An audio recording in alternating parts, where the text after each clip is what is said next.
Jesús Malverde. En realidad el asunto del mercurio que había traído el tren era el último eslabón de una cadena que Jesús había empezado a tejer la misma tarde en que el gobernador de Sinaloa lo desafió públicamente a robarlo.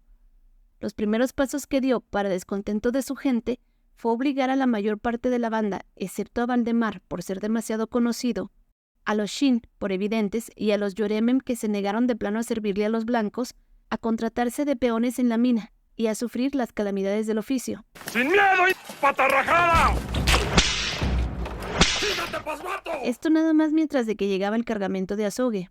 No todos se contrataron juntos, hubiera sido demasiado sospechoso, sino que fueron encuadrándose uno a uno o de dos en dos, como no queriendo la cosa. Los últimos fueron los hermanos de Jesús, ya bastante crecidos y con la sombra de la barba oscureciéndoles el rostro. Llegaron un tanto nerviosos, temiendo que el mayordomo los reconociera.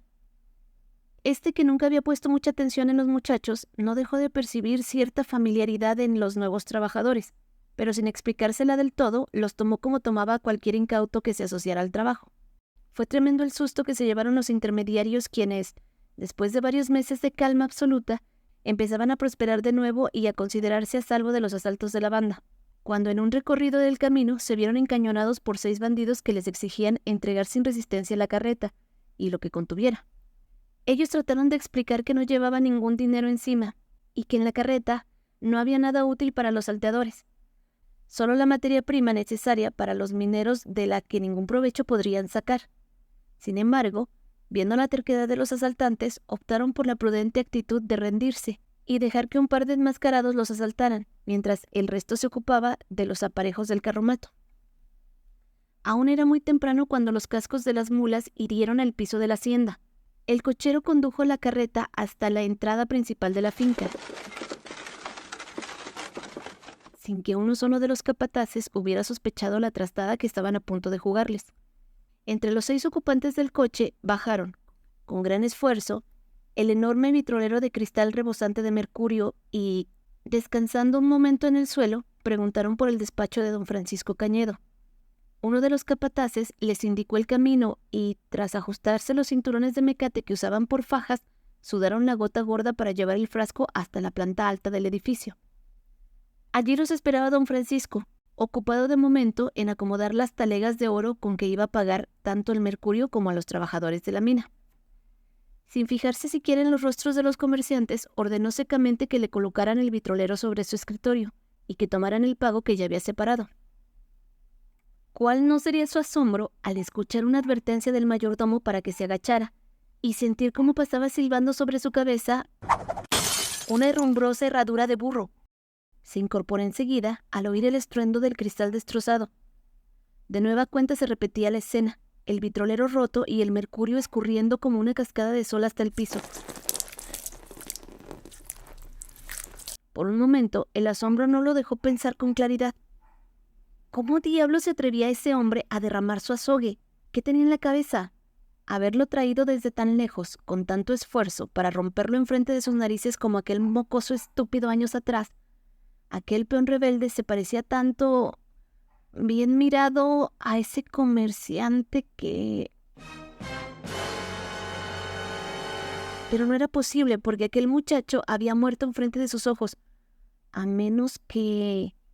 De cualquier manera, no lo había tolerado entonces y no lo iba a tolerar ahora. Tenía que ser un verdadero imbécil para desafiarlo de esa forma enfrente del mayordomo y de los capataces.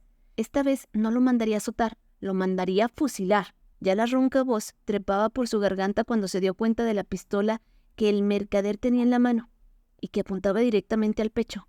Hombre de valor, como era, todavía quiso ordenar a sus hombres que abrieran fuego contra los bandidos, pero al voltear a mirarlos todos tenían las manos en alto y eran encañonados por el resto de los comerciantes y por algunos peones que habían abandonado la fila de pago y entraban intempestivamente al despacho, sacando entre las garras en que queda de ropa cuando se trabaja en la mina armas de todas clases y calibres. No le quedó de otro remedio al gobernador que desprenderse de las talegas de oro acuñado con las que pensaba pagar, y después de un par de pinchazos que uno de los comerciantes con ojos rasgados le proporcionó con un arma extraña y afilada, abrió la caja de caudales y entregó otra buena cantidad de oro acuñado, más bultos de oro en polvo, producto de la mina. Ya se guardaban el botín los asaltantes cuando, por simple confirmación, don Francisco preguntó: Eres tú el mentado Jesús Valverde, ¿no es así? Para servir en lo que se ofrezca, señor gobernador. Respondió el capitán de los bandidos con una franca sonrisa, pero cargando el señor gobernador con un acento que no podía ser menos que una burla. ¿Y crees que saldrás vivo de aquí? Sin duda, y si Dios quiere, sin hacer un solo disparo. ¿Acaso ignoras que hay más de 20 rurales allá abajo, listos a convertirte en coladera en cuanto cruces esa puerta? Lo sé, y de hecho podría decirle nombre, edad y gustos de cada uno. Pero a decir verdad no me preocupan para nada, porque estoy seguro que todos esos hombres son disciplinados y obedientes, y que ninguno se atrevería a desobedecer una orden suya. ¿Y por qué habría yo de ordenarles? Porque de lo contrario perdería su preciosa vida. Terminó Jesús tomándolo por el cuello y colocándole el cañón de su Remington en la base de la mandíbula. Tal como Jesús lo había previsto, al ver salir de la finca al gobernador maniatado y sirviendo como escudo del capitán de los bandidos, los rurales sufrieron un gran desconcierto. Detrás de Jesús venía el resto de la gavilla, cargada con pesados sacos que tintineaban como música de cascabeles. Hasta el más brigado de los policías dio un salto cuando Pedro hizo 3 disparos al aire sin motivo que pudiera explicarlo. Hasta que por la entrada principal apareció Valdemar, conduciendo una recua de preciosos caballos pura sangre. Con la rapidez de una serpiente, los bandidos desataron y ahuyentaron las cabalgaduras de los rurales, y luego se dedicaron a cargar el botín en las alforjas de sus propias monturas. Jesús, sin soltar a su rehén, se hizo acercar a su yegua dorada, y dio la indicación a los hombres para que emprendieran la fuga y tomaran algo de ventaja, siempre teniendo en cuenta el peso extra que llevaban los caballos. En medio de ese momento, el gobernador sintió que a una buena tajada de su fortuna le salían alas y, en un verdadero acto de valor y de estupidez, gritó algo así como: No importa si me matan, pero no dejen que se larguen. ¡Dispárense de discreción! No había terminado de pronunciar la última palabra cuando sonó un estruendo sordo y una mancha de sangre fue ensanchándose desde la cadera de don Francisco hasta el suelo. ¡Ay, la nalga no! Tienen todas sus armas o el siguiente balazo le atraviesa el corazón. Fue la advertencia que hizo Jesús. Los rurales obedecieron, y Valdemar, que era el único que se había quedado a cubrir la retirada, se encargó de recogerlas y echarlas al pozo de la noria. Acto seguido, ayudó a su jefe a montar y ató al gobernador sobre la grupa de tormenta. Luego subió a su propio caballo y picó espuelas junto al capitán de los bandidos hasta perderse en la lejanía. Los rurales se habían quedado sin armas ni caballos. Se quedaron de pie en el patio, mirándose unos a otros con la expresión hueca del que no acierta a comprender qué ha pasado.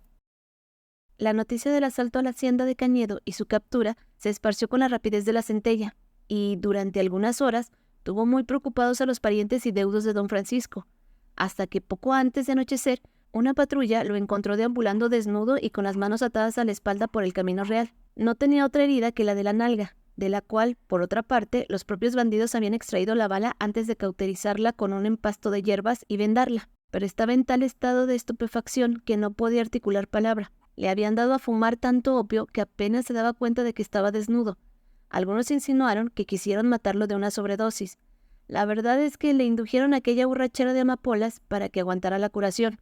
Tal vez se les había pasado la mano, pero valía la pena por ver al poderoso general don Francisco Cañedo haciendo los más graciosos desfiguros que nadie pudiera imaginarse. Jesús en persona se encargó de repartir el botín de los sueldos entre los trabajadores de la mina, más una buena cantidad extra de oro en polvo que compensaría las jornadas asesinas que el gobernador les impondría para tratar de resarcir su pérdida. Ninguno dejó de agradecerle con el corazón en la mano.